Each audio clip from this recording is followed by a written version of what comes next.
नमस्कार। डीएलएड द्वितीय वर्ष से हमारा हिंदी भाषा शिक्षण और प्रवीणता, जिसके अंतर्गत कि हम अभिव्यक्ति के स्तर पर लेखन के उद्देश्य, मतलब कि जो अभिव्यक्त अपने भावनाओं विचारों को व्यक्त करना है ना, उसके अंतर्गत लेखन का क्या उद्देश्य है, लिखकर अभिव्यक्त किया जाता है, वो किन उद्देश्यों को लेकर किया जाता है। तो जो लिखकर हम बताते हैं वो बात स्थायी होती है। कभी भी किसी भी समय हम उसे लिखा हुआ कार्य को हम देखकर पढ़ सकते हैं, समझ सकते हैं।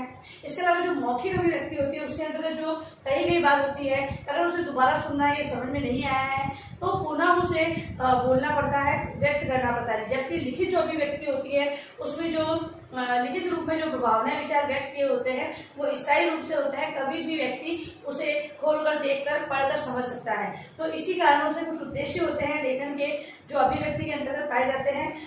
इसके बारे में आज इस वीडियो में हम लोग चर्चा करने वाले हैं। पहला है अपने अनुभव व्यक्त करना। अपने अनुभव व्यक्त करना। लिखित अभिव्यक्ति के अंतर्गत पहला उद्देश्य ये माना गया है कि व्यक्ति है वो अपने अनुभवों का समावेश लेखन के अंतर्गत करता है, और विद्यार्थियों को भी हम लोग लेखन लिखकर अभिव्यक्त करने का जो ये कौशल है इसलिए उनमें विकसित करते हैं, जिससे कि वो अपने अनुभव, अपने ज्ञान को लिखित रूप में प्रस्तुत कर सके तथा उस ज्ञान को आगे स्थायी बनाने हेतु, मतलब लिखकर याद करना। हम बालकों को बोलते हैं ना, समझ में नहीं आ रहा है, याद नहीं हो रहा है, तो आप लिख कर याद कीजिए। उसका उद्देश्य ये है कि बालकों की समझ है वो स्थायी रूप से विकसित हो सके। तो अपने अनुभव व्यक्त करना, तो विद्यार्थी जब उनके लेखन की क्षमता का विकास हो जाता है तो विभिन्न प्रकार के अनुभवों को समाहित करते हुए वो अपने जो लेखन की प्रक्रिया के अंतर्गत अभिव्यक्ति करते हैं। तो यहाँ पर अनुभवों को व्यक्त करने के उद्देश्य से लेखन को महत्वपूर्ण माना है। फिर है मौखिक रचना की योग्य बनाना। मौखिक रचना के योग्य बनाना। अब लिखने का उद्देश्य मौखिक रचना के योग्य कैसे, तो जब हम किसी भी अनुभवों को अगर व्यक्ति लिख रहा है तो अलग अलग जगह से वो शिक्षा का ग्रहण करके, मतलब कि अलग अलग तरीके से पठन का कार्य करते हुए ही वो लेखन का कार्य करेगा। तो यहाँ पर मौखिक रचना मतलब कि विद्यार्थी जब लेखन के लिए इतना सब कुछ इकट्ठा करने के, एकत्र करने के लिए वो क्या करेगा, पढ़ेगा, और पढ़ने से क्या होगा, उसकी मौखिक अभिव्यक्ति का विकास होगा और मौखिक रूप में वो विभिन्न प्रकार की रचनाओं को व्यक्त करने के योग्य बन सकेगा। अगला है परिवेश के प्रति धारणाओं को, परिवेश के प्रति धारणाओं का प्रकटीकरण। परिवेश के प्रति धारणाओं का प्रकटीकरण। अगली बात, जब लिखने का उद्देश्य बताया गया है कि परिवेश में आसपास के जो वातावरण है वहां पर उपस्थित जो भी वस्तुएं हैं, जो भी वातावरण है या प्राकृतिक चित्र हैं, इन सभी से संबंधित जो धारणाएं बनाई गई है उन धारणाओं को प्रकटीकरण, उनको प्रकट करने, क्योंकि स्वाभाविक चीजें कि जो आसपास बच्चा देखता है, समझता है, वो उसे ग्रहण भी करता है। तो उसको उन धारणाओं को प्रकट करने में सक्षम बनाने के लिए लेखन है वो लेखन अभिव्यक्ति है। लिखने की जो अभिव्यक्ति है वो इस उद्देश्य की पूर्ति करती है कि बालक है वो अपने परिवेश के आसपास के जो वातावरण है उससे संबंधित जो धारणा है उसको अपनी भाषा में प्रकट कर सके। वो लिखकर करेगा तब वो उसे सटीक रूप से, क्योंकि बोलने में बालक हिचकिचाते हैं लेकिन लिखने में आपको स्वतंत्र रूप से अपने अनुसार लेखन को अपनाते हुए वो धारणाओं को प्रकट करते हैं। तो यहाँ पर धारणाओं के प्रकटीकरण के उद्देश्य से की जाती है। लिखित अभिव्यक्ति के प्रति लिखित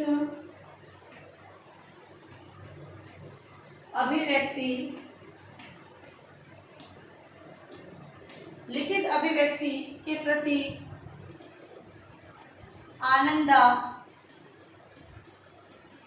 आनंदानुभूति। अगला उद्देश्य होता है कि बालक जब ये जो विचार मौखिक रूप में व्यक्त करते हैं तो वहां पर थोड़ा उनकी आत्मविश्वास की कमी भी देखी जाती है, वो हिचकिचाते भी हैं। लेकिन जब लिखित रूप में वो अपने भावना विचारों को अपने अनुसार व्यक्त करते हैं तब एक आनंद की अनुभूति उन्हें प्राप्त होती है। कहने का तात्पर्य यह है कि अपने अनुसार किसी भी प्रकार से वो जो वाक्य और शब्दों का प्रयोग करते हुए अपना लेखन कार्य पूर्ण करते हैं। फिर है भाषा का सृजन से प्रयोग करना सीखना। भाषा का सृजन शील प्रयोग करना सीखना।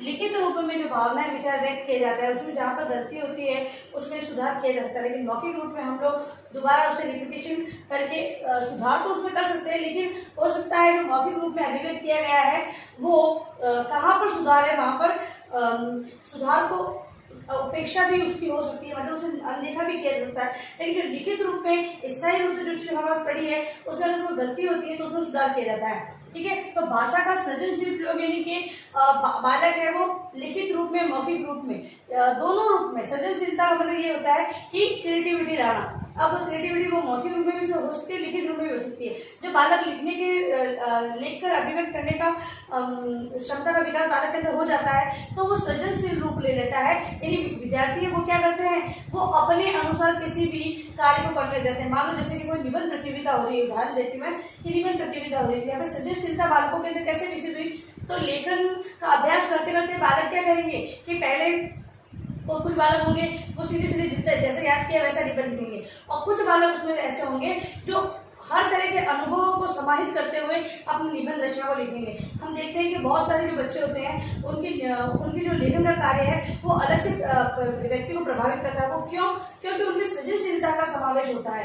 बालक जब लेखन कार्य करते हैं तो धीरे धीरे उनके अंदर क्रिएटिविटी आने लग जाती है और यही सृजनशीलता होती है, और लेखन के द्वारा ही ये सृजनशीलता आती है।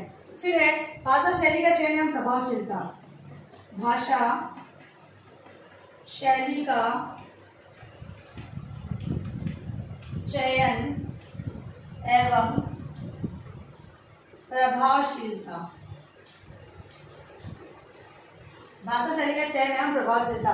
अगली बात, बालक जब लिखता है तो लेखन के प्रति जब उसकी रुचि उत्पन्न हो जाती है तो किस शैली का प्रयोग उसे करना है और कौन सी शैली को लिखने में प्रभावशील रहेगी, ये सारी जो चीजें होती है उसका ज्ञान उसे प्राप्त हो जाता है। इस उद्देश्य से भी लेखन करवाया जाता है। फिर है विविध प्रकार के साहित्य अध्ययन। विविध प्रकार के साहित्य अध्ययन की रुचि का विकास।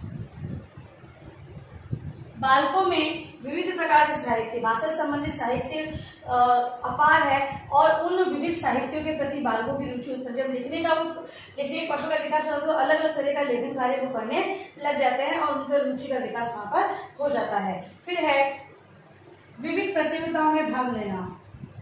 विविध प्रतियोगिताओं में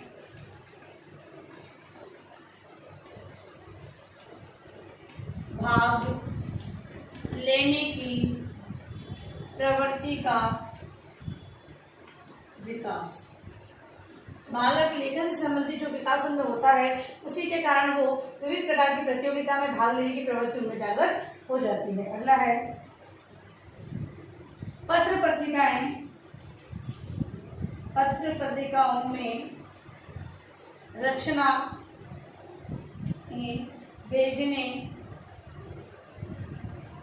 भेजने की प्रवृत्ति का विकास।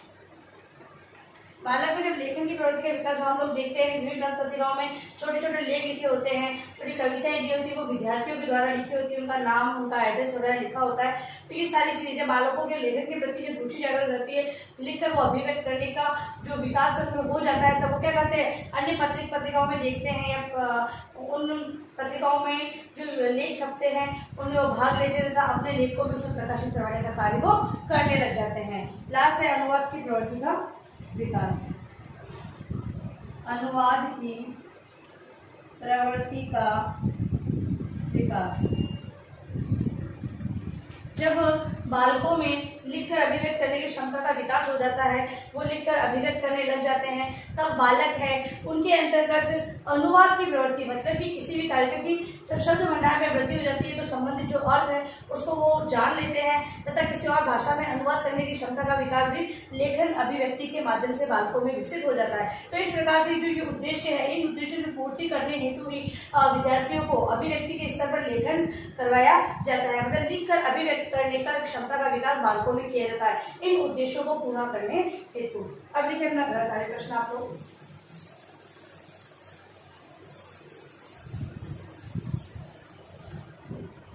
गृह कार्य प्रश्न है आपका, अभिव्यक्ति